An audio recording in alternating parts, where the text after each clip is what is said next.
Apocalipse, capítulo de número 3, diz assim: ao anjo da igreja em Filadélfia, escreva: essas são as palavras daquele que é santo e verdadeiro, que tem a chave de Davi. O que ele abre, ninguém pode fechar, e o que ele fecha, ninguém pode abrir. Conheço as suas obras, e eis que coloquei diante de você uma porta aberta, que ninguém pode fechar. Sei que você tem pouca força, mas guardou a minha palavra e não negou o meu nome. Veja o que farei com aqueles que são da sinagoga de Satanás, e que dizem judeus e não são, mas são mentirosos. Farei que se prostrem aos seus pés e reconheçam que eu o amei. Visto que você guardou a minha palavra de exortação à perseverança, eu também o guardarei da hora da provação que está para vir sobre todo o mundo, para pôr à prova os habitantes da terra. Venho em breve, retenha o que você tem, para que ninguém tome a sua coroa. Farei do vencedor uma coluna no santuário do meu Deus, e dali ele jamais sairá. Escreverei nele o nome do meu Deus e o nome da cidade do meu Deus, a Nova Jerusalém, que desce dos céus da parte de Deus. E também escreverei nele o meu novo nome. Aquele que tem ouvidos, ouça o que o Espírito diz às igrejas. Queridos, estamos no livro de Apocalipse, escrito por João. João foi um dos discípulos mais próximos de Jesus, aquele que ouviu de perto seus conselhos, seus ensinos, presenciou seus milagres, teve o privilégio de deitar-se no seu ombro e esteve muito próximo no dia da sua morte. Lá pelo ano 60 depois de Cristo, João escreve o Evangelho de Jesus segundo João.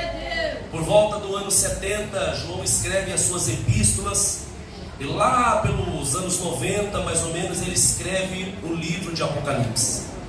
Preso numa ilha chamada Patmos, por conta da perseguição do Evangelho.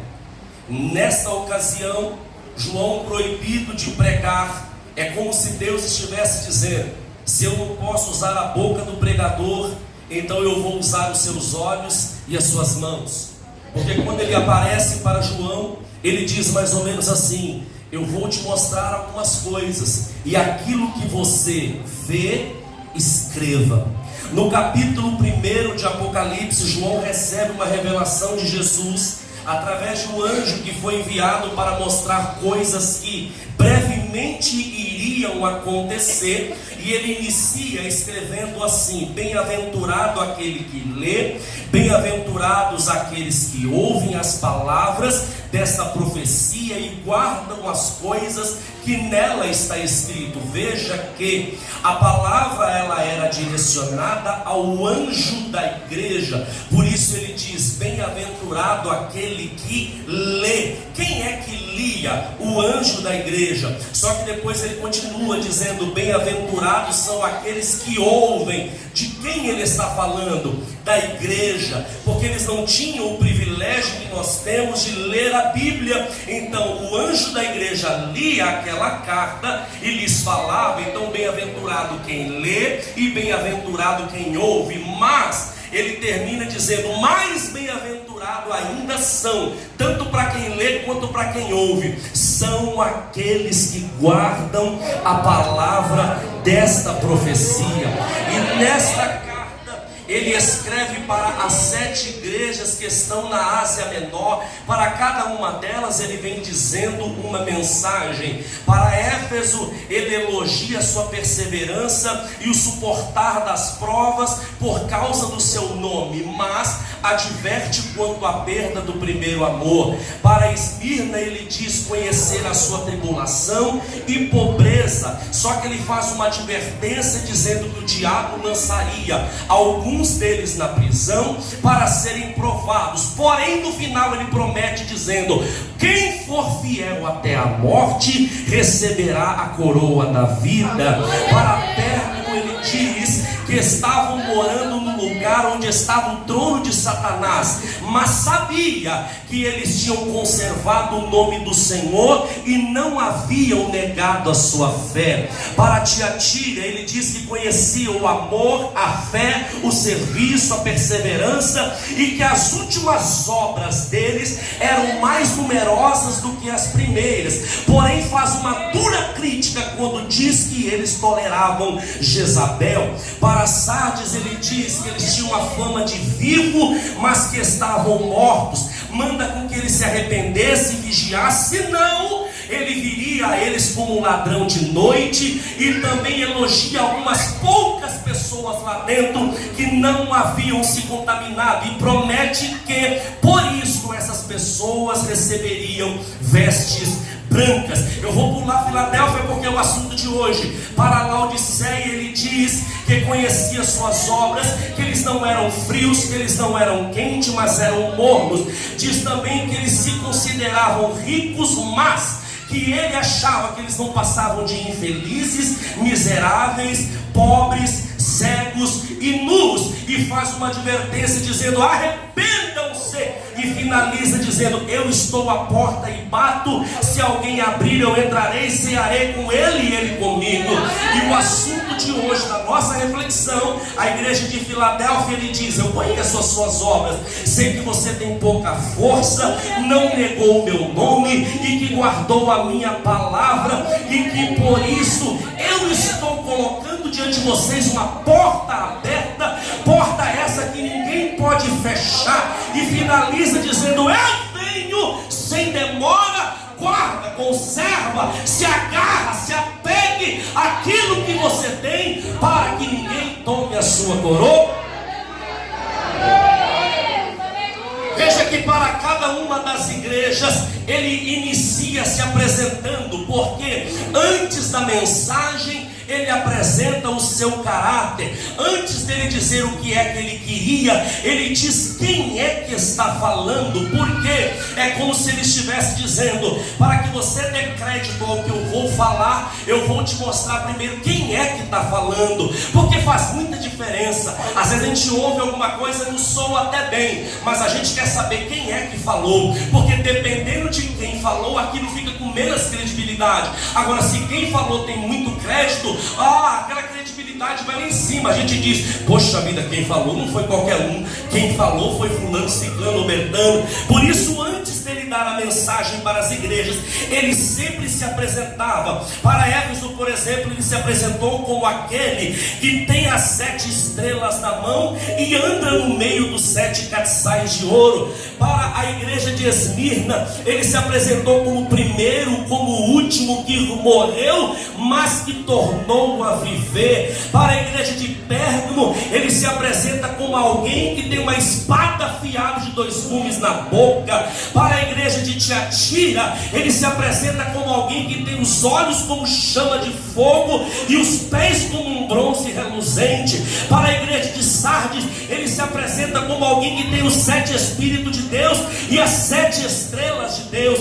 Para a igreja de Laodiceia, ele se revela como o Amém, a testemunha fiel, o soberano e a criação de Deus. Agora, para a igreja de Filadélfia, ele se revela como o santo, o verdadeiro, a chave de Davi, aquele que abre e ninguém fecha, aquele que fecha e ninguém abre. Então vamos começar. Ele diz: eu sou santo. Por que ele se identifica como santo? Porque o Senhor exige de nós também a santidade. Ele não cobra de nós nada daquilo que Ele já nos ensinou. E não começa a partir daqui, começa lá de trás. Levítico capítulo 19, verso 2, o Senhor dizia para Israel: porque eu sou o Senhor e fui eu que fiz vocês subir da terra do Egito, para que eu possa ser o seu Deus, vocês possam ser para o meu povo, ser o meu povo, e sejam santos, porque eu sou santo. Levítico 20, 26, o Senhor manda Moisés dizer a toda a congregação: congregação dos filhos de Israel, dizendo: sede santos, porque eu, Senhor, vosso Deus, sou santo. 1 Pedro 1,16, Paulo cita esses trechos dizendo: mas como aquele que nos chamou é santo, sede vós também santos em toda a vossa maneira de viver. Aleluia. Para Josué, antes dele fazer milagre, ele diz: fala para eles que eu só me movimento, eu só habito, eu só posso fazer no meio de um povo santo, porque eu não habito no meio da impureza. Por isso, antes dele fazer os grandes milagres, Josué 3,5, ele diz assim: manda o povo santificar hoje, porque a partir de amanhã eu farei maravilha no meio deles. Segunda característica, ele se apresenta como verdadeiro.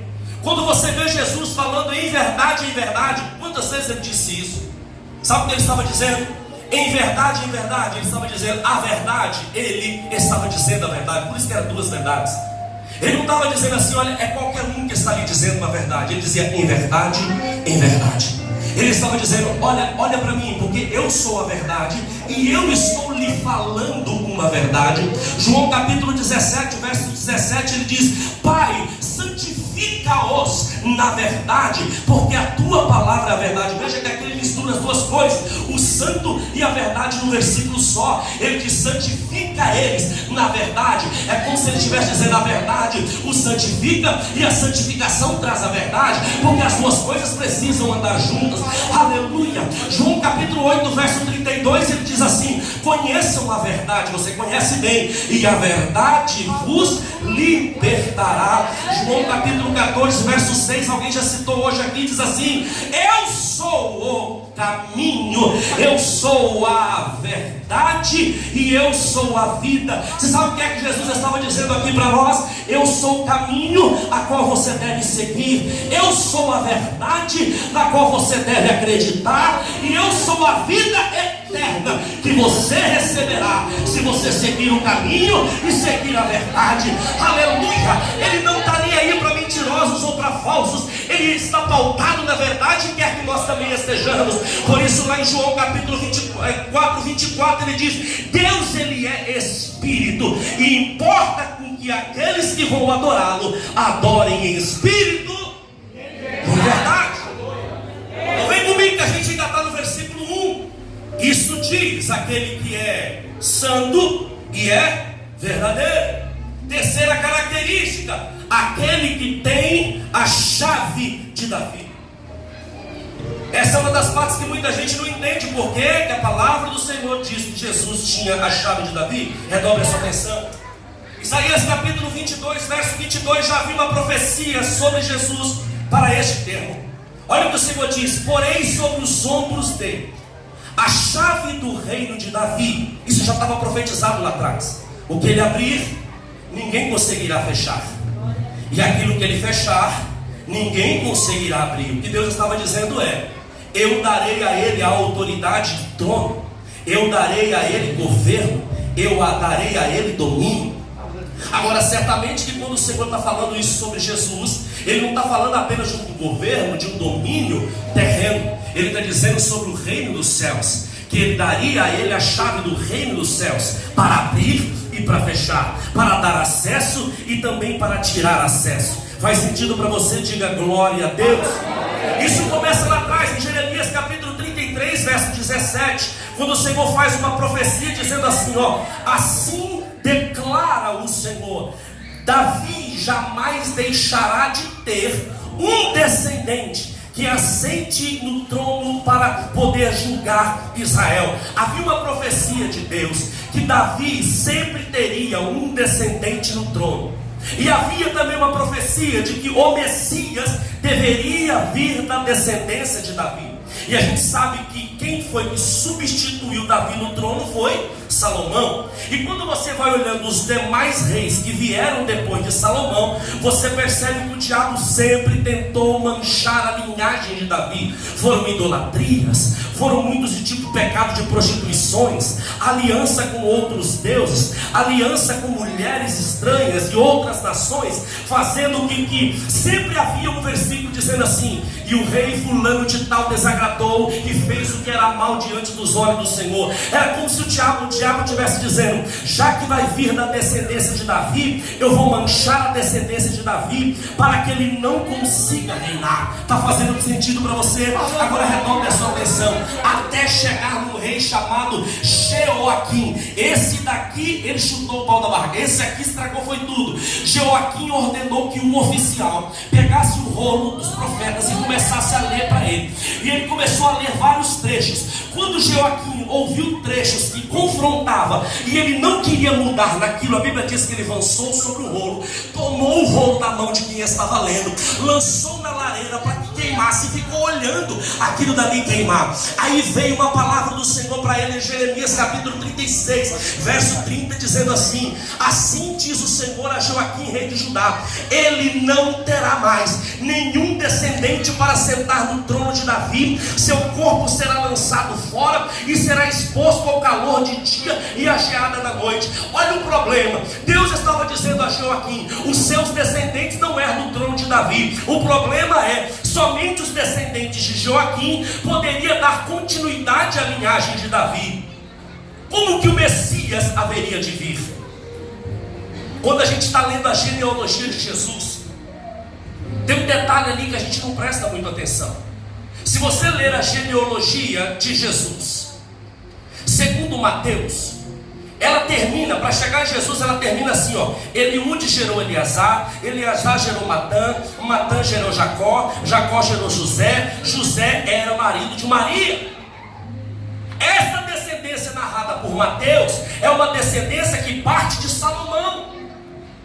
Agora, quando você vai ver a descendência de Jesus contada por Lucas, Lucas narra de trás para frente, e ele começa dizendo o seguinte: Jesus era filho de José, que era filho de Eli, filho de Matate, filho de Levi, e aí vai. Ou seja, aqui ele diz que o pai de Jesus, o pai de José não era Jacó, o pai de José era Eli. Aí algumas pessoas ficam perguntando: poxa, será que a Bíblia se confundiu? Não. Olha esse detalhe. A genealogia contada em Mateus é a genealogia que veio de Salomão.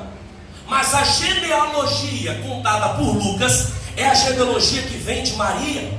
É a genealogia que vem de um outro filho de Davi, que as pessoas quase não sabem sobre a história dele. Um outro filho que também foi filho de Betseba, que Davi teve mais de 20 filhos, com Betseba ele teve 4. Um outro irmão de Salomão chamado Natã, e ninguém quase nunca fala do Natã. Por que aquele coloca que Eli era o pai de José? Porque isso aqui é uma forma de se expressar, porque naquele tempo a mulher não entrava na genealogia. Então dizer que era filho de é como se dissesse que era genro dele.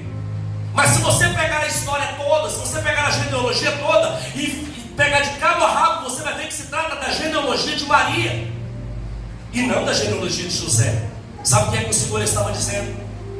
Eu vou trazer um descendente da tribo, da descendência de Davi. Só que eu não vou deixar com que ela seja manchada por toda essa descendência que veio de Salomão e que o diabo conseguiu manchar a história. E quando eu fico imaginando mais ou menos assim, quando o diabo via um rei dizendo assim: será que esse aqui é o Messias? Ele ia lá e tentava manchar a história dele. Aí não era. Aí vinha o próximo, ele disse: será que esse aqui é o Messias? Eu vou tentar manchar a história dele. Por quê? Porque ele vem da descendência de Davi. Só que quando chega a hora de Jesus nascer, fica imaginando o diabo olhando mais ou menos assim: eu não sei se vem de um lado, eu não sei se vem do outro, mas de qualquer forma eu pego. Por quê? Porque Maria vai precisar de um homem para poder ter o sangue com ela. E ele então vai trazer essa genealogia de Davi pecaminosa que eu contaminei durante gerações, e ele não vai conseguir ser o Messias. Aí o Senhor está bolando um plano mais ou menos assim: eu vou trazer Jesus lá da descendência de Davi, sem precisar passar pela descendência de Salomão. Como que vai ser isso? Ninguém conseguia entender. O Senhor estava planejando, e ele começa dizendo lá em Isaías mais ou menos assim: eis que a virgem conceberá, dará à luz a um filho e chamá-lo-ão de Emanuel. Escuta. É como se o Senhor estivesse dizendo: enquanto Satanás está tentando manchar a descendência do filho de Davi, Deus estava trazendo a descendência de Natã por debaixo dos panos, por debaixo dos olhos do diabo, dizendo: essa daqui você não está nem vendo, você não sabe nem de onde é que vai vir o Messias. Aleluia! Deus estava surpreendendo debaixo dos olhos do inimigo. Ele estava trazendo uma descendência pura, ele estava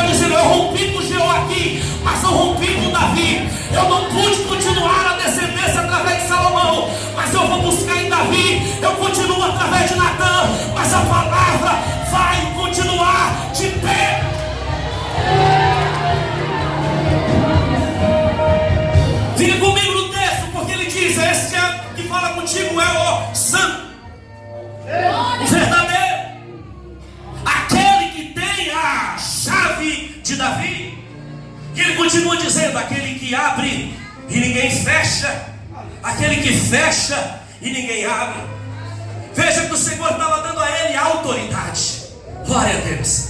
Filipenses capítulo 2, verso 10 e 11, ele vai dizendo: porque sendo como Deus, não teve por usurpação ser como Deus, antes esvaziou-se de si mesmo, tomando a forma de servo, fazendo-se semelhante aos homens e indo até a morte, e morte de cruz. Pelo que Deus o exaltou soberanamente, dando a ele o nome que está acima de todo nome. Olha a autoridade de Davi: para que ao nome dele se dobre todo o joelho que está no céu, na terra e embaixo da terra, e toda língua confesse que Jesus é o Senhor, para a glória de Deus Pai.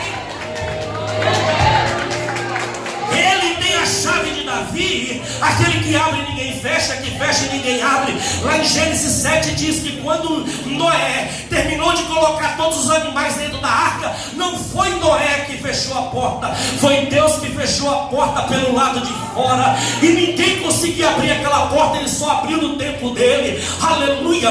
Daniel 6:22, Daniel diz assim: o Senhor enviou o seu anjo, ele fechou a boca do leão e ninguém pode fazer nada comigo. 1 Samuel 1:5 diz: o Senhor fechou a madre de Ana e ele só abriu quando ela entendeu o propósito. Oh meu Deus do céu, eu estou lhe dizendo, irmão, que quando ele quer fazer, ele faz, e ninguém consegue intervir. Se ele disser vai ser, vai ser. Se ele disser não vai ser, não vai ser. Não adianta fazer birra, não adianta querer comprar. Não. Se ele abre, ninguém fecha, está fechado e acabou. Mas se ele fechar também, ninguém consegue arrombar a maçaneta.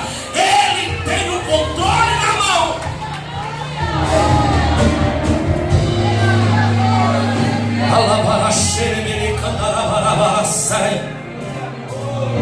Até o diabo precisa obedecer a essa autoridade.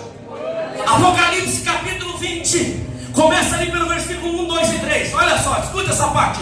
Ele diz assim, ó: eu vi descer do céu um anjo que tinha uma chave, a chave do abismo, e uma grande cadeia na sua mão. Ele prendeu o dragão, a antiga serpente, que é o diabo e Satanás. Olha isso: amarrou-o por 1000 anos no abismo, e ali os encerrou e pôs sobre ele um selo. Você imagina comigo, irmão, ele colocando todos os demônios junto com Satanás dentro do abismo. Demônio nenhum conseguiu abrir aquela porta de dentro para fora. Ele estava dizendo: o diabo só esteve no mundo enquanto eu deixei, mas na hora que ele colocar esse diabo dentro de uma prisão, encerrar e pôr um selo, é como se ele estivesse dizendo: só enquanto eu permito, vocês fazem alguma coisa, ninguém pode abrir. Agora, quando ele abre também, o negócio é terrível, porque no versículo 3 diz que depois de 1000 anos ele abrirá, e o diabo sairá de novo para tentar aqueles que estão sobre a terra. Imagina a igreja que já foi arrebatada e senta amarrado. Nome de Jesus, não vai. Vamos fazer aqui, irmão, uma campanha de oração para que não saia. Não, já não vai sair. Não adianta, irmão. Está determinado, já está escrito. Ele fecha, ele abre. Ele permite, ele não permite. Tudo que aconteceu na vida de Jó foi só pela permissão de Deus. Aleluia. Nada acontece se o Senhor não deixar. Aleluia. A Bíblia diz que tinha um espírito maligno que atormentava Saul. Sabe o que a Bíblia diz sobre ele? Diz assim: um espírito maligno da parte de Deus atormentava Saul. Sabe o que estava dizendo? Que até o demônio, para atormentar a vida de um homem, precisa perguntar para Deus: eu posso?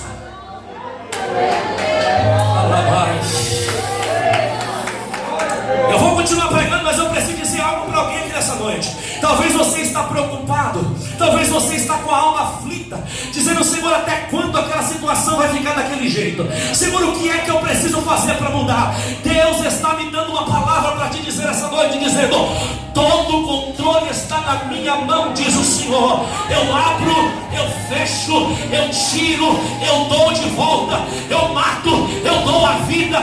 Fique em paz, eu não perdi o controle, eu sei o que é que eu estou fazendo, diz o Senhor.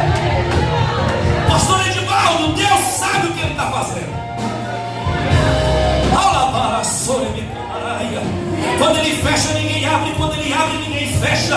A Bíblia diz lá em Atos 16:25 que perto da meia-noite, 2 homens chamados Paulo e Silas oravam e cantavam hinos a Deus.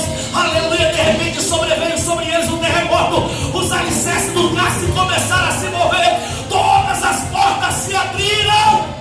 Porque ele estava dizendo, só estava preso porque eu deixei, mas se eu quiser não vai prender ninguém. A igreja orava, Pedro estava preso. De repente um anjo pega na mão de Pedro e diz, vamos passear um pouquinho. Pedro começa a ultrapassar a grade, Pedro começa a ultrapassar a parede. É o Senhor dizendo, ei, fica despreocupado, fica tranquilo. Ninguém prende aquele que eu quiser soltar.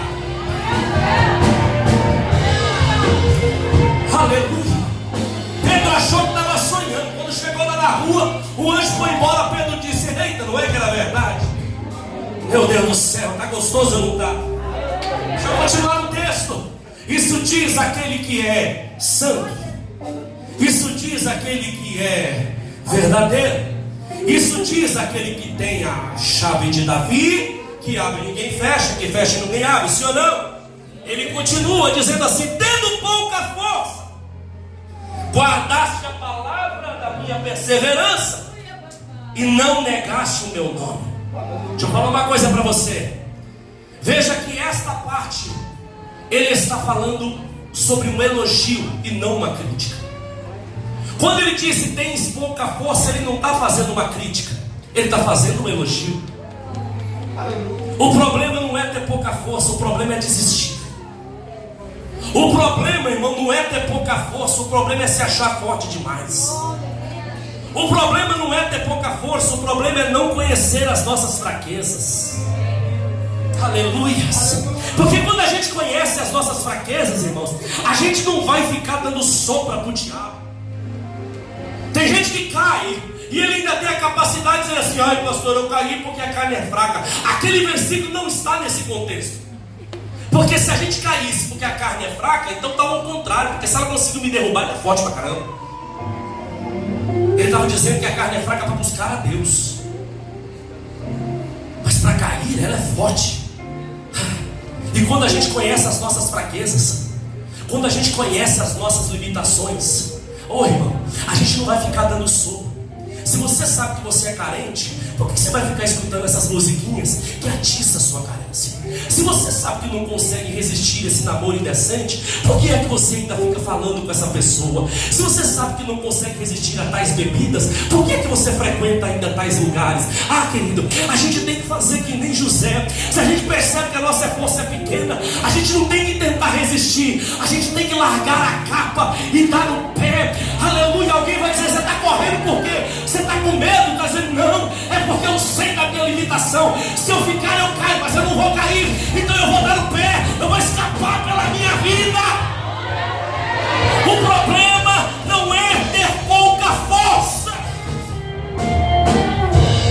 O apóstolo Paulo disse em 2 Coríntios capítulo 12, versos 7 ao 9. Olha isso, ele diz assim, para que não me exaltasse pela excelência das revelações que recebi, foi-me dado um espinho na carne, a saber, um mensageiro de Satanás, para me esbofetear, a fim de que eu não me exaltasse. Acerca desse problema, eu orei ao Senhor por 3 vezes, para que Ele desviasse esse mal de mim. Sabe o que o Senhor me disse? A minha graça te basta. Por quê? E ele continua, porque o meu poder se aperfeiçoa na sua fraqueza. Oh glória! Deus estava dizendo para Paulo, é quando você está mais fraco que eu demonstro o quanto eu sou forte.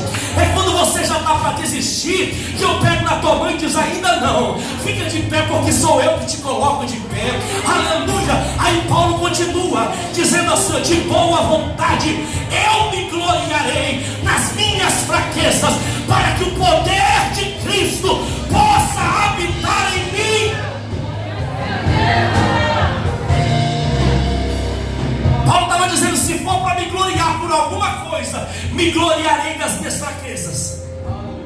Meu Deus, porque enquanto mais eu penso que estou fraco no Senhor, mais forte eu estou. Às vezes você vê aquela pessoa que ora bastante e você diz assim, fulano é forte. Olha como fulano é forte, fulano ora tanto. Vai escutar a oração dele. Põe o ouvido pertinho e escuta orando. Aquelas pessoas que a gente considera mais forte são aquelas que, se a gente for ouvir a oração, é mais ou menos assim: Deus, tem misericórdia de mim.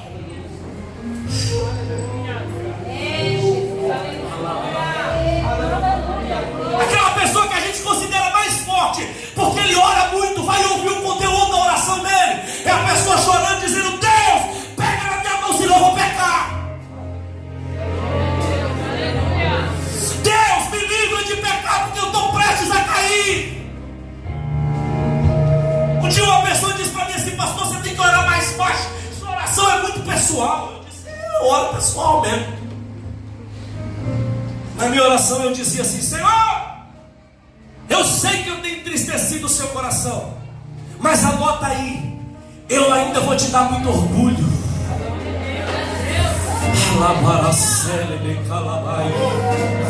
Será que eu estou pregando para alguém aqui que já está quase desistindo porque não consegue ser perfeito? Já está quase desistindo porque cai, porque erra, porque quando acha que vai dar certo tropeça de novo? Sabe o que Deus está dizendo? Fica tranquilo, eu sei que você tem pouca força, eu sei que você é fraco, eu sei que você é debilitado, eu sei que você tem as suas quedas, mas o meu poder, ele vai se aperfeiçoar justamente no ponto mais fraco da tua vida. É que eu vou levantar uma fortaleza, diz o Senhor.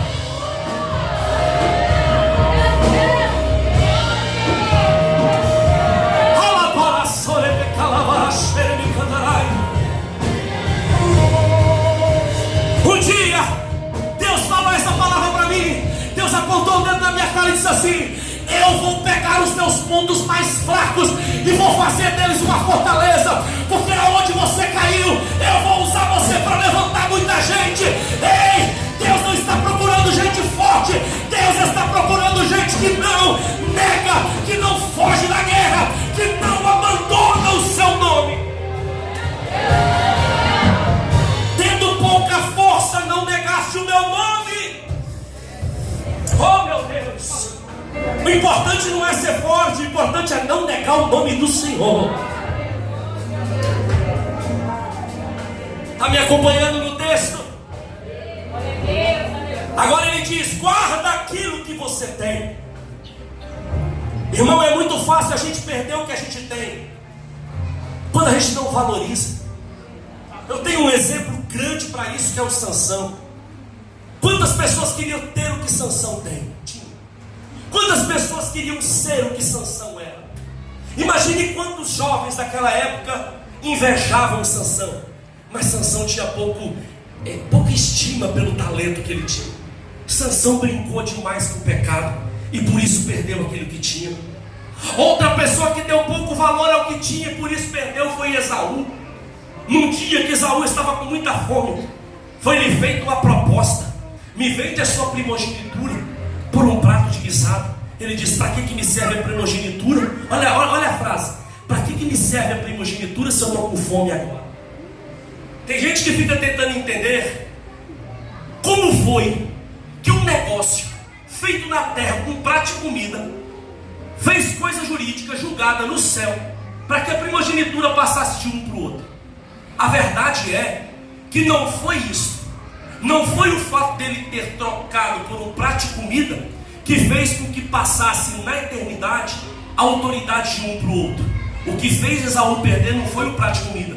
O que fez Esaú perder foi a negligência, foi abrir mão daquilo que ele tinha. O prato de comida foi só a consequência. No reino dos céus não foi o prato de comida que trocou a primogenitura. O que trocou a primogenitura no reino dos céus foi quando ele disse: para que isso me serve? Ah, irmão, tem uma coisa na sua cabeça: se a gente não entender o que a gente carrega, a gente não é digno de carregar.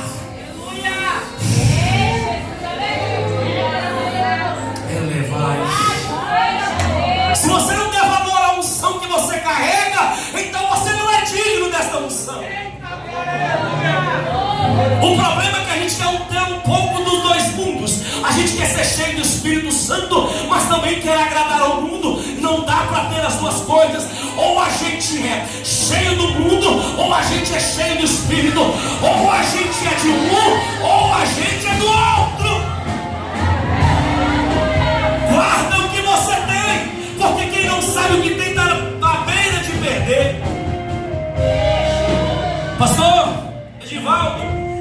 gente à beira de perder porque não sabe o valor daquilo que tem.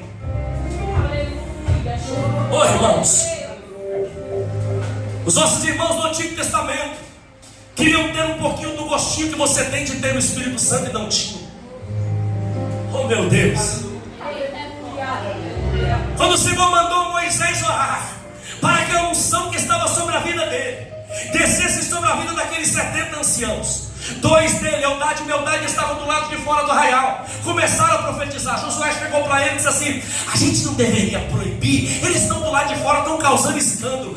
Moisés já tinha uma visão, irmão, dizendo assim: ô Josué, fala um negócio desse não. Oxalá que todo o povo, não só os 2, não só os 70, mas toda a casa de Israel fossem cheia do Espírito Santo de Deus. Aleluia. Joel já estava profetizando, dizendo: vai chegar um tempo em que ele derramará o Espírito dele sobre toda a carne, para que os filhos, para que as servas possam profetizar também. Oh meu Deus. Hoje a gente tem o Espírito Santo intercedendo por nós, com gemidos inexprimíveis, e a gente faz pouco caso dele.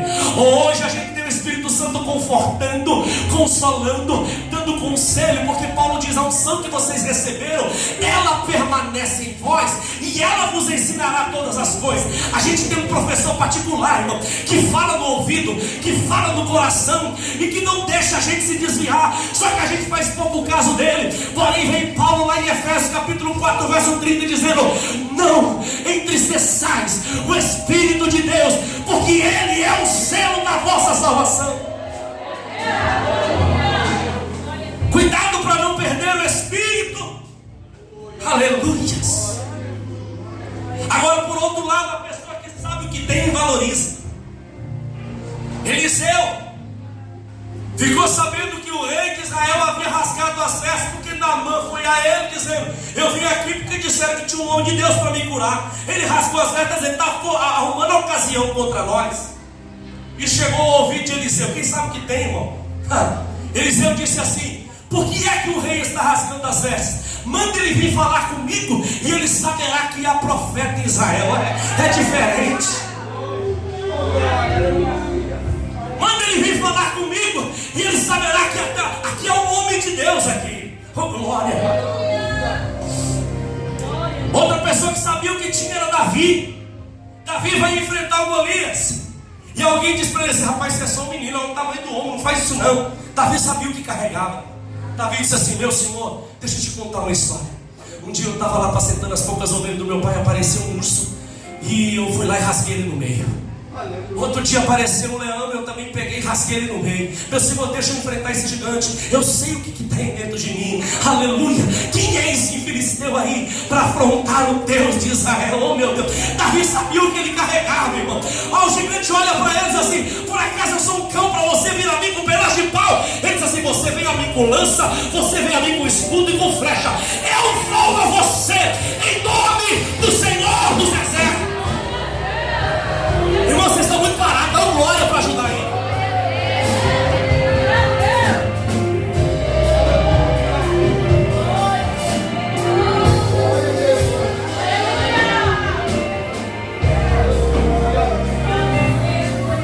Pedro e João também sabiam o que carregava, entrando na porta do templo chamada Formosa.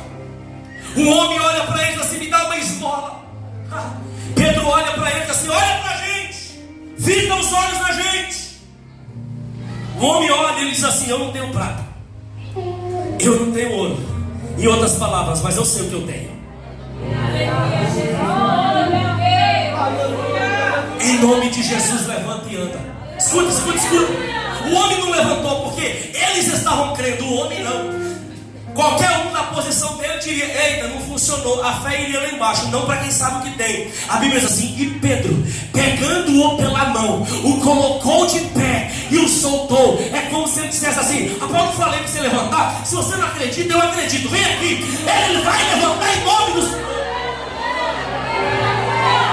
Guarda o que tens. Guardar significa manter, conservar, defender, apegar. Eu fico escandalizado, pastora Sandra, nesses dias, porque eu vejo as pessoas guardando com tanto zelo coisas tão banais e deixando a salvação tão exposta. Tenta pegar o celular de alguém para você ver, a pessoa toma da sua mão rapidinho. Tenta descobrir a senha do banco de alguém. Não, meu Deus do céu, a pessoa vai fazer ele vir até pro banco assim. Vai passar o cartão num lugar onde vai ver a pessoa uma vez na vida, anda na morte, a pessoa não vai nem conseguir decorar a senha. Ela pega e vira pro cantinho para poder fazer a senha. Não, ninguém pode ver minha senha. Os nossos tesouros espirituais estão expostos. A gente chega para algumas pessoas e diz assim: meu irmão, você precisa voltar para Jesus, você precisa buscar o Senhor. E a pessoa diz assim: ai pastor, eu sei, eu estou vendo aí. Irmão, isso passa um mês, isso passa 3, isso passa 6 meses. E a gente fica dizendo: irmão, se Jesus voltar, se Jesus voltar só para você. Aí a pessoa diz assim: ai pastor, eu sei, eu estou vendo aí. Isso vai virando anos. Sabe o que acontece, irmão? A gente está muito mais apegado com as coisas daqui, com as coisas que a gente tem lá. Se a gente soubesse o valor da salvação que a gente tem, a gente não dormiria. Se a gente tivesse dúvida de que ela está em risco, se a gente tivesse, irmão, pelo menos um pouquinho de amor que a gente tem pelo nosso celular, pelo nosso dinheiro, pela nossa rede social e outras coisas, como a gente deveria ter pela salvação, a gente não teria um minuto de paz se a gente soubesse que essa salvação está em risco. Mas eu ouço as pessoas tratando a salvação como se nada tivesse. Guarde o que tens. E o que é que Filadélfia tinha? Está no texto. Estou caminhando para o fim da mensagem. Segura só um pouquinho. Primeira coisa que Filadélfia tinha: Apocalipse capítulo 1, verso 2 e 3. Eles tinham a presença de Deus. Escute. Ele diz assim: ó, e virei-me para ver aquele que falava comigo. Virando, vi 7 castiçais de ouro. Cada castiçal representava uma das igrejas. E aí ele disse assim: e no meio dos 7 castiçais de ouro, vi um semelhante ao Filho do Homem, vestido até os pés com uma roupa comprida e cingido pelos peitos com um cinto de ouro. Sabe o que ele está dizendo? Estava no meio da igreja, ele, a presença. Primeira coisa que Filadélfia tinha: a presença. E qual era o risco de perder a presença? Eu tiro como base o conselho que ele deu para Éfeso, quando ele disse assim: eu portanto te dou esse conselho quanto ao primeiro amor, se não se arrependeres, brevemente virei contra ti, tirarei o candelabro do teu lugar. O que ele está dizendo? Se você não voltar ao primeiro amor, eu tiro a minha presença. Primeira coisa que Filadélfia tinha, como todas as outras: a presença. Muitas das vezes nós não valorizamos a presença. Desculpa falar aqui, talvez eu não volte mais, pastor, mas eu sou desse, eu vou falar. Às vezes no culto, que é o lugar onde a gente deveria ter a maior oportunidade de adorar a Deus, eu vejo as pessoas tão distraídas, isso me incomoda. Desculpa, eu vou falar isso, eu não estou falando por maldade, eu vou falar isso aqui com muito amor no meu coração. A igreja estava adorando, tinha um grupo de louvor aqui adorando. Dali eu olhei, tinha uma metade em pé, outra metade sentada. Deixa eu falar uma coisa para você: se você não está numa cadeira de roda, se você não está com a perna quebrada, se você não está segurando um bebê, se você tem condição de ficar em pé, pelo amor de Deus, não fique sentado enquanto a igreja está adorando. Pelo amor de Deus, isso é uma falta de honra, isso é uma falta de respeito, é uma falta de reverência. É como se dissesse: o louvor está subindo, mas eu não estou nem aí para ele.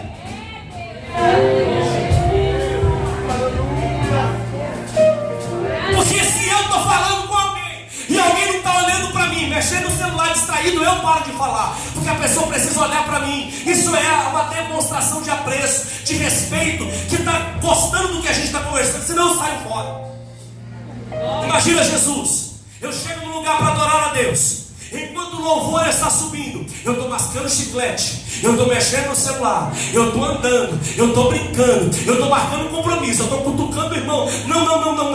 Ele já dizia: quando entrar na presença do Senhor, guarde os teus pés, porque o lugar em que você está entrando é lugar santo.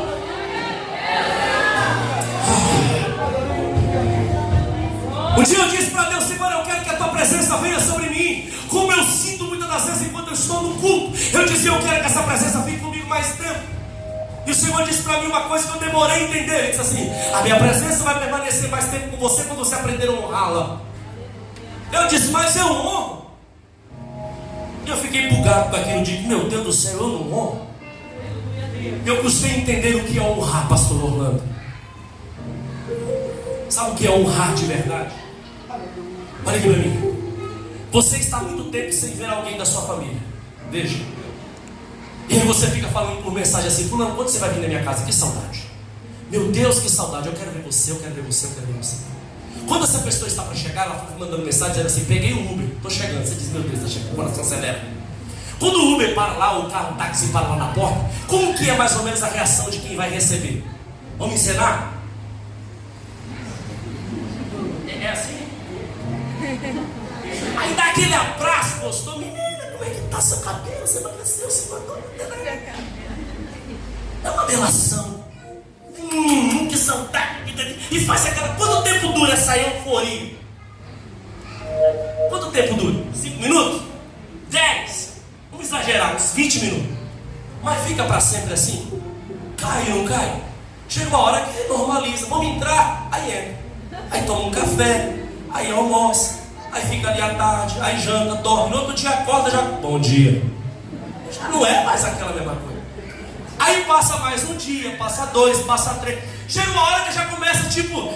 Já começa já a irritar. Já começa já a tratar dentro de casa. Por quê? Porque aquela euforia passou e agora normalizou. Agora a minha pergunta é: a pessoa que chegou e foi super bem recebida, se durante o tempo passando ela não for bem tratada, ela permanece? Eita, glória a Deus! Uma coisa é ser bem recebido na chegada, outra coisa é ser bem recebido sempre. A recepção, ela agrada quando chega, mas a honra, ela agrada quando permanece. Faz sentido para você? Eu estou casado há 19 anos e nem por isso eu fico maltratando minha esposa. A gente está junto todo dia, mas a gente precisa permanecer com respeito, com honra, com amor, porque só isso faz com que a gente consiga conviver junto. Deus é a mesma coisa, irmão. Às vezes a gente chega na presença de Deus e a gente tem aquela euforia, aleluia, glória a Deus, e faz aquela. Quando Deus diz assim: agora eu vou para casa com você, a gente não sabe conviver com Deus. É como se dissesse: Senhor, não dá para a gente se ver só no culto, porque quando eu estiver em casa, Senhor, eu queria fazer do meu jeito. Quando eu estou em casa, eu queria assistir o que eu quero, eu queria ouvir o que eu quero, eu queria vestir o que eu quero. Aleluia. Só que aí é que está o problema, irmão. O Espírito Santo habitar dentro de mim 24 horas por dia. Eu preciso aprender a honrá-lo. Ele vai dizer para mim assim: se você me quer dentro de você, cuidado com o que você fala. Se você me quer dentro de você, cuidado por onde você anda. Se você me quer dentro de você, cuidado com aquilo que você veste. Se você me quer dentro de você, cuidado com quem você anda. Cuidado com o que você ouve. Cuidado com aquilo que você assiste. Aí a pessoa começa a dizer assim: ai, mas se eu soubesse que era desse jeito aqui, eu nem queria ser crente. Não é regra demais. É exatamente isso, irmão. As pessoas querem a presença de Deus, mas não sabem o preço que é carregar essa presença. A presença custa caro. A presença custa tudo. A presença custa a minha vida. Você quer a presença de Deus ainda? Depois dessa vai terminar. Os pastores estão na dúvida. Vem comigo. Primeira coisa que a igreja deles tinham era a presença. Segunda coisa que eu anotei, está no texto: eles tinham a graça. Versículo 8 diz assim: conheço as suas obras. Eis que diante de ti pus uma porta aberta, que ninguém pode fechar. Ele estava dizendo: eu estou abrindo para você a porta da graça. A gente sabe que graça é um favor imerecido, sim ou não? Ele estava dizendo: eu estou abrindo para você a porta da graça, eu estou abrindo para você a porta da misericórdia. Imagine você, no tempo do Antigo Testamento, quando alguém devia a alguém e não tinha esse negócio de protestar um boleto, por exemplo, como a gente tem hoje, para que a dívida ficasse oficializada, era mais ou menos assim: pastor Edivaldo chega para mim e diz: me empresta um dinheiro, ele tem uma dívida comigo, certo? Eu pegava algo, eu escrevia o valor da dívida, o nome do Edivaldo, e eu colocava na porta da minha casa. Todo mundo que passasse na porta da minha casa sabia: o Edivaldo deve o Cláudio. Isso era normal. Se ele não me pagasse, ficava feio, porque era como se fosse um protesto, ficava escancarado: o Edivaldo não pagou o Cláudio, já passou da data, o negócio continua pendurado. Agora, se ele me pagasse, o que é que eu fazia? Eu pegava esse papel e dava para ele. Esse papel na mão dele significa significava: eu paguei o Cláudio e ele me deu a dispensa. E se ele chegasse em outro lugar, vou chegar na pastora Sandra para pedir um crédito, ele usava esse papel para dizer: pode me emprestar porque eu sou alguém que paga bem. Eu paguei o Cláudio, olha aqui o crédito, me empresta também. E assim ele ia acumulando crédito para que alguém pudesse emprestar para ele também. Veja que a gente tinha na porta um nome dizendo: o Cláudio deve, porque o Cláudio é pecador. O Cláudio é pecador e o Cláudio precisa que alguém pague. Eu sou advogado, eu convivo com advogados e com esse mundo jurídico todos os dias.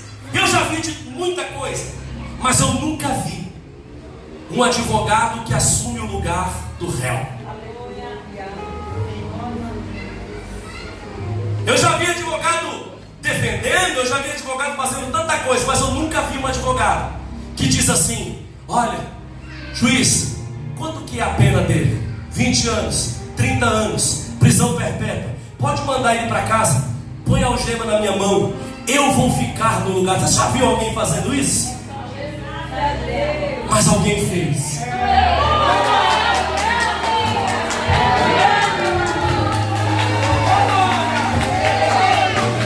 João escreve: filhinhos, eu estou escrevendo para que não pequeis, mas caso alguém pecar, temos um advogado junto ao Pai e ele intercede por nós. Mas não é só isso, o advogado comprou a minha dívida, o advogado pagou a minha dívida e me deu um papel dizendo: quando alguém te acusar, mostra o papel dizendo: nenhuma acusação há contra os que estão em Cristo Jesus, que não vive mais segundo a carne, mas segundo o Espírito de Deus. Eu tenho papel, eu tenho papel, eu tenho papel, eu tenho papel, eu tenho papel, eu tenho papel.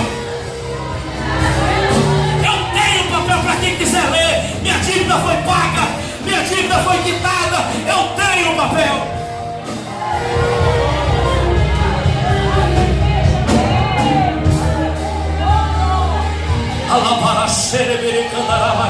Quem quer que eu termine logo, fala amém. Vocês vão estar ligados. Fica um pouquinho comigo. Paulo diz assim, Paulo escreve uma carta para um homem chamado Filemon. É um livro de um capítulo só, lá perto de Judas. As pessoas negligenciam esse livro. Cara, pensa numa história bonita. Paulo está preso. Paulo prega para um homem que está preso junto com ele. E aí Paulo conversa vai, conversa vem. Paulo descobre que esse homem chamado Onésimo estava fugindo do seu senhor por conta de uma dívida. Aí Paulo prega para ele, ele aceita Jesus, e o Paulo começa a aconselhar, dizendo assim: rapaz, agora o que a gente vai fazer com a sua dívida, hein? No meio da conversa, Paulo descobre que ele devia para Filemon. Moral da história: Filemon era amigo de Paulo. Pensa naquele negócio, sabe quando você encontra alguém que a pessoa te conta uma história e você diz assim: meu Deus, que mundo pequeno, não é possível. Filemon de tal lugar? Você, não, é meu amigo. É sério que você era sério? Você deve para Filemon? É, não, peraí. Eu vou mandar um WhatsApp para ele. Paulo escreve para Filemon dizendo assim, mais ou menos com as minhas palavras, tá? Me permite. Paulo dizendo assim: meu amado filho, irmão em Cristo, Filemon, sabe onde eu estou? Em mais uma das minhas prisões por Cristo Jesus. Mas por causa da minha prisão, eu encontrei um homem que você também conhece.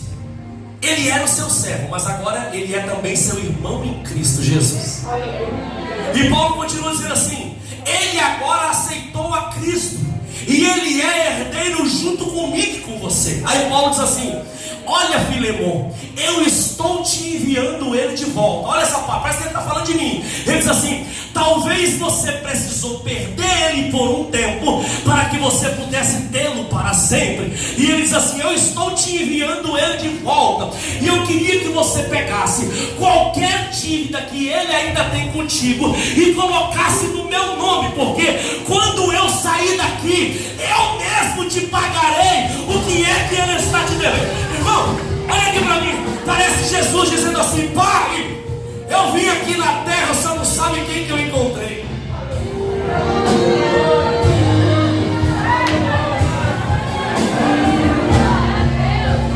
Você não sabe quem que eu encontrei, Senhor. Eu encontrei o José, eu encontrei a Maria, eu encontrei o Cláudio, eu encontrei a Larissa. justiça.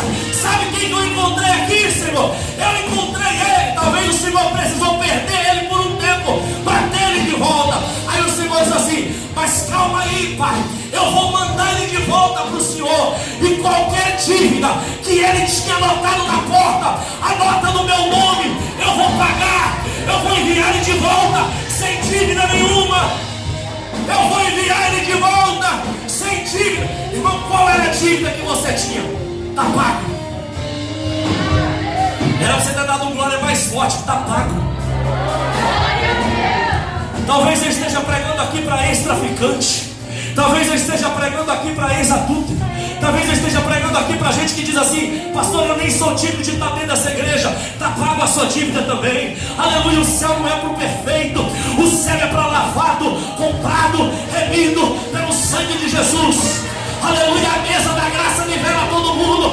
Da mesa da graça para baixo, a gente não sabe quem era isso ou quem era aquilo. A gente só sabe, Jesus pagou por ele também. Jesus pagou por ela também.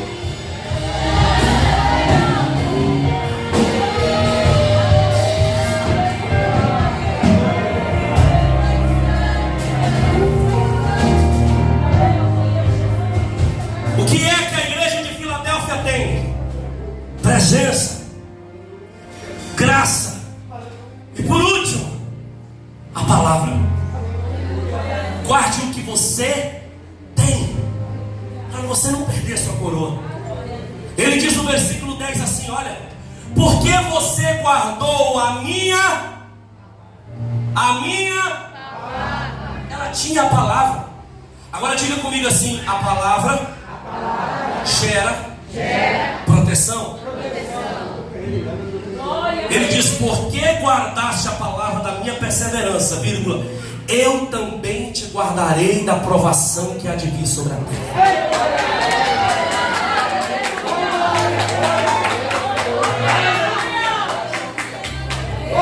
Eu sei que isso não acontece aqui porque pastor Edivaldo e essa igreja é uma igreja que gosta de palavra, mas infelizmente por aí muita gente está perdendo a palavra, está perdendo o apreço pela palavra, está perdendo o amor pela palavra. É uma cantoria, o povo canta, e você vai ficando ali dizendo: meu Deus do céu, quando vai parar de cantar? Daí a pouco passa para o pregador e diz assim: 15 minutinhos, tá bom? Eu louvo a Deus que antes de eu começar a pregar, o pastor Edivaldo chegou no meu ouvido ali e falou assim: eu vou cancelar a escola dominical para você ficar à vontade. Não faz isso comigo não, mamãe.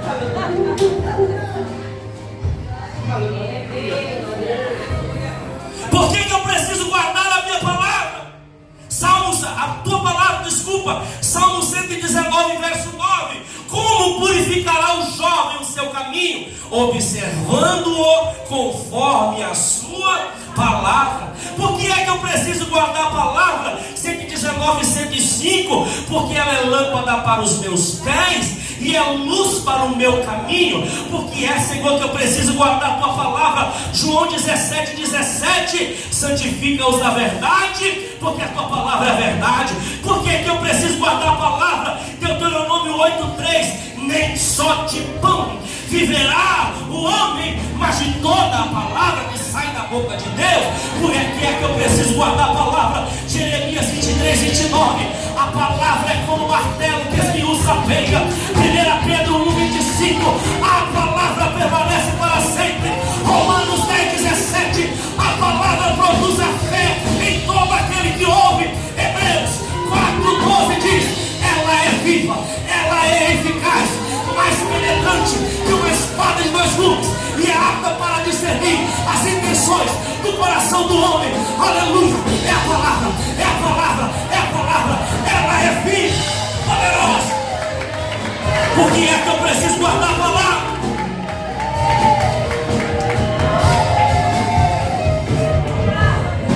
O Senhor está dizendo: guarde o que você tem.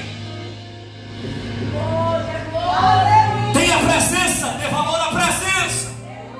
Tenha a graça, não largue a graça por nada. Tenha a palavra, medita nela de dia e de noite. Josué capítulo 1, verso 8 e verso 9. Medita nela de dia e de noite, só assim farão com que os teus caminhos prosperem e você seja bem sucedido.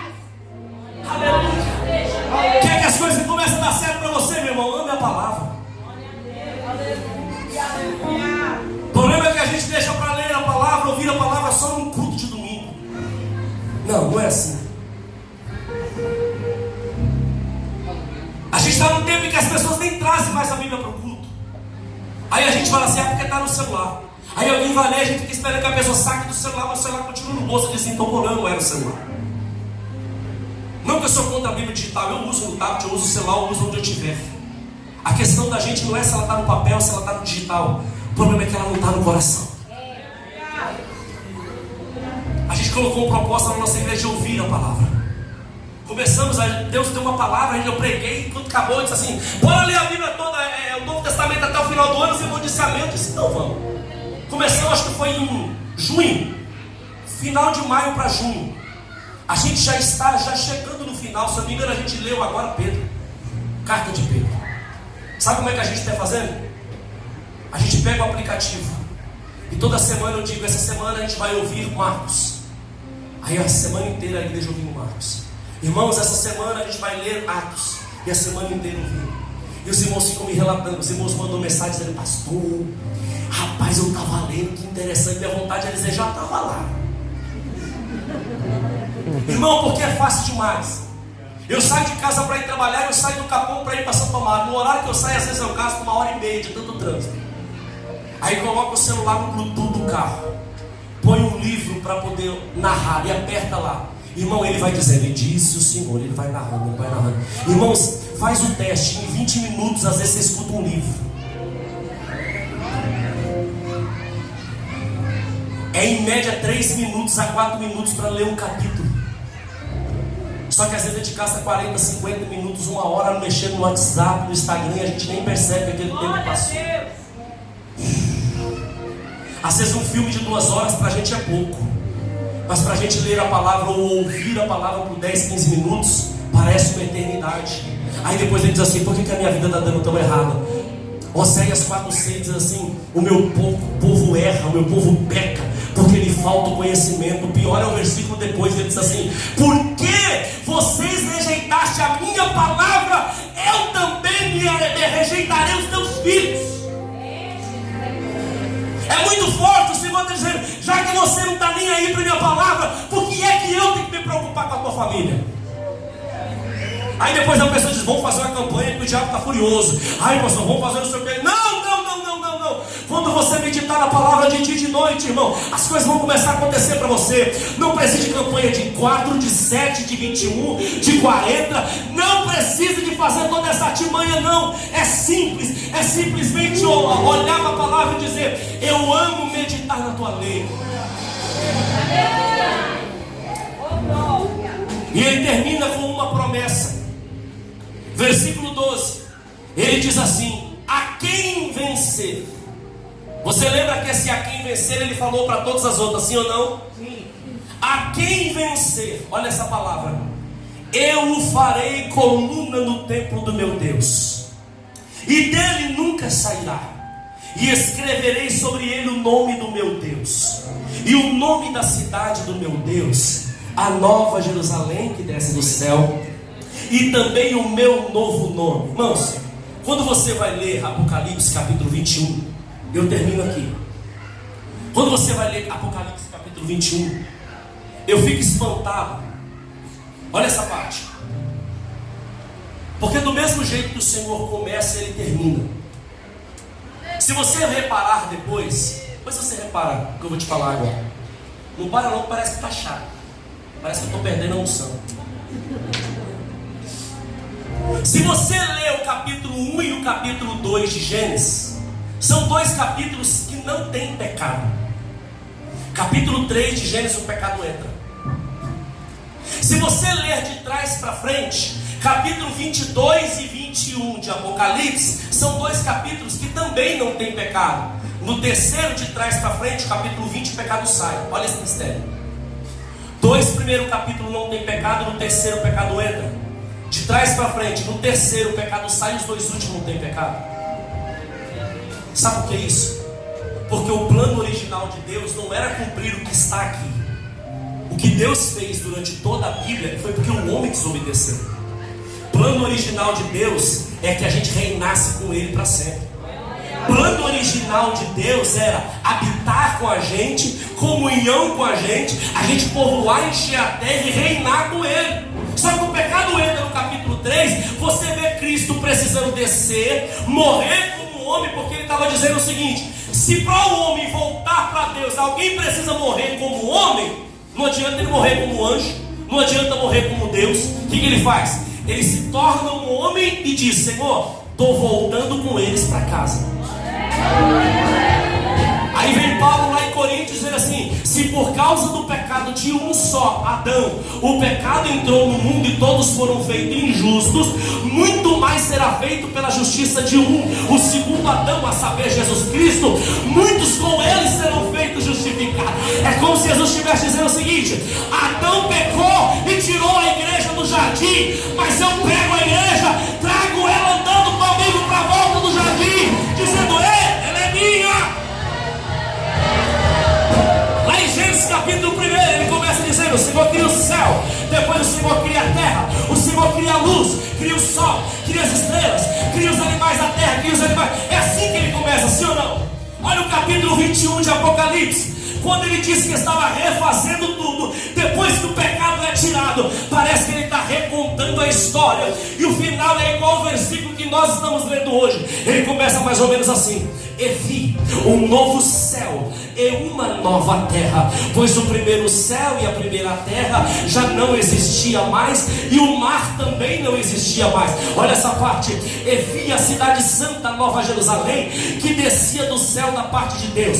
Ela estava adornada como uma noiva, vestida para o casamento com o seu marido. Só uma pausa. É claro que ele não está dizendo que vai casar com a cidade, não, não. É porque neste momento a igreja já subiu, e dentro da cidade está a igreja, e a cidade está enfeitada como uma igreja que está aprontada para o casamento, e a igreja vem descendo junto da cidade. Por isso ele vai dizendo: eu vi a cidade descendo como uma noiva, bem vestida para casar-se com o seu marido.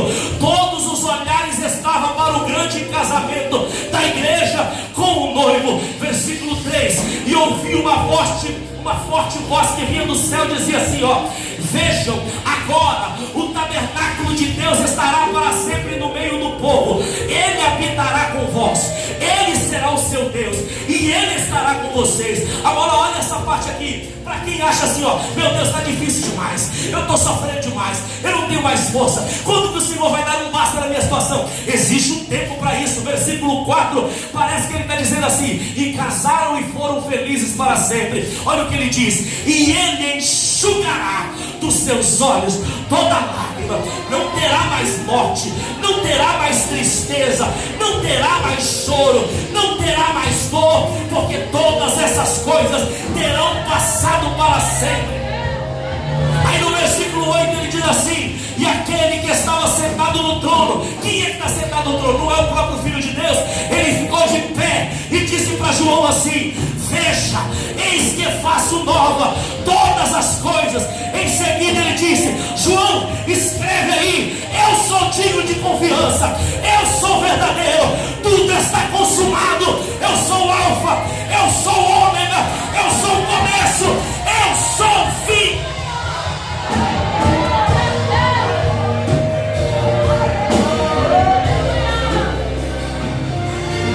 Veja que é muito semelhante ao capítulo que vocês escolheram no versículo 12: a quem vencer, escreverei o nome dele na nova cidade, Jerusalém, que desce do céu. É a mesma coisa. Eu termino com uma história. Alguém estava cantando sobre arrebatamento aqui. Eu me lembrei de uma história que eu ouvi esses tempos atrás. Um casal de missionários foi enviado para a obra missionária pela igreja ainda jovem. Eles foram com toda a saúde, com todo o vigor, e ficaram 30 anos no campo missionário. Viajaram por muitas cidades, muitos países, e por conta disso eles acabaram adquirindo muitas enfermidades. A saúde deles acabou, o tempo deles passou, ficaram 2 velhinhos, sem filhos, sem dinheiro, sem saúde.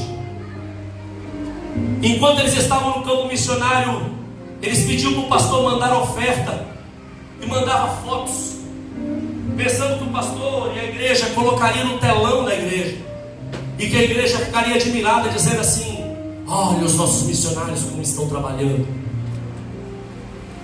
Não sabia eles que a igreja praticamente não citava o nome deles. 30 anos depois, quando eles estavam muito doentes, o pastor se comoveu e disse assim: manda eles voltar para cá, fala para eles que a igreja vai aposentar eles. Na cabeça do velhinho, como que vai ser a nossa recepção quando a gente chegar lá? Eles vinham no avião dizendo assim: será que a igreja vai fazer uma comitiva para a gente no aeroporto? E eles pensavam assim: eu acho que vai ter muita gente no aeroporto, será que os irmãos vão estar cantando? Quando o avião finalmente encosta, que desce aquela escadinha, e eles vão descendo, eles veem que não tem movimento nenhum, todo mundo se espalha, e eles ficam sozinhos. De repente um obreiro fala: oi, vocês são fulano? Sim, a gente é fulano. Ele disse: o pastor pediu para vir aqui buscar vocês. E eles disseram: o pastor não veio? Não, o pastor estava ocupado, pediu para vir pegar vocês, depois ele veio vocês. A fé do velhinho já começou a ir lá embaixo. Ele disse: nem vieram receber a gente no aeroporto. Que falta de consideração. Ele pensou: acho que eles estão preparando uma surpresa.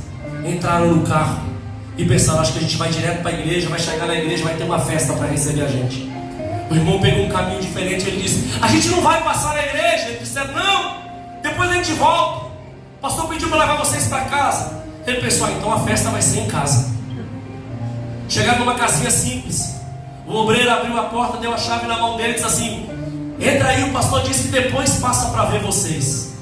Uma casinha simples, muito humilde. Eles entraram, irmãos, 30 anos de fé foi abaixo de coisa de um dia. Ele disse para a mulher dele assim: nunca mais eu prego sobre esse Jesus, nunca mais eu oro, nunca mais eu leio uma Bíblia, porque não é possível que com 30 anos fazendo o que eu fiz, ele sempre me prometia que eu seria bem recebido em casa, que tudo ia valer a pena e que eu ia ter um descanso digno. E é isso daqui que eu recebo. Eu não faço mais nada para Jesus.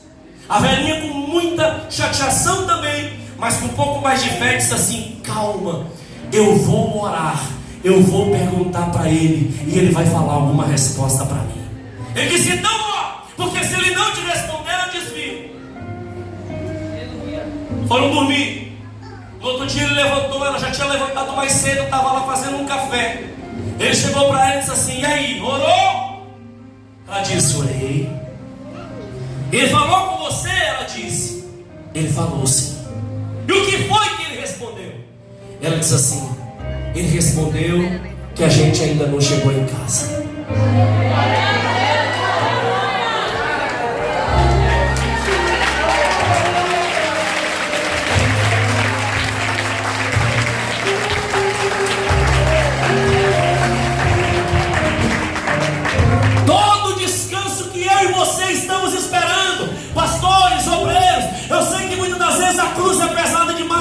Mas sabe o que o Senhor está dizendo para mim e para você?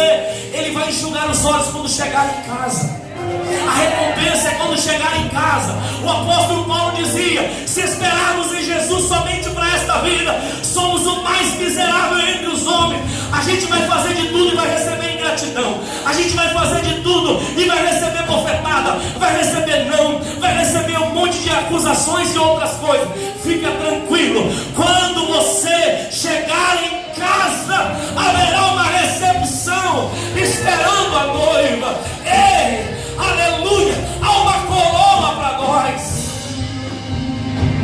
E eu fico entusiasmado que quando chegar no céu, a gente vai ficar olhando alguém receber a coroa e vai pensar assim: olha, aquela coroa ali é grandona, deve ser de fulano, que fulano era famoso. Aí vai passar e dizer: não, fulano não, vem outro. Ah, daí a pouco aquele famosão na terra, o Senhor vai dizer assim: esse vai receber a coroa nenhuma, entrou aqui só pela misericórdia. Aí você vai perguntar: e aquela coroa ali, de quem que é? Aí vai vir aquele anônimo, sabe aquela anônima que ninguém dá nada, aquela do corte do ciclo de oração, aquela do joelho calejado, que ninguém dava nada, que não tinha seguidor no Instagram, que não tinha seguidor no Facebook. Podia não ser famoso aqui, mas vai ser famoso lá em cima, porque lá as ordens são invertidas. Tem gente que é grande aqui, vai chegar lá e ele vai dizer: eu nem sei o seu nome. Mas tem outros que a gente não sabe aqui. Quando chegar lá no céu, vai ter um tapete de vermelho estendido, e você vai dizer para quem que é. Vai vir aquele anônimo, aquele pequenininho, que ninguém dava nada, aquele simples, que ninguém dava nada, e você vai dizer: gente do céu, ele é grande aqui, hein? Sim, sim, lá no céu menor, aqui é o maior lá. Fica de pé, orar comigo.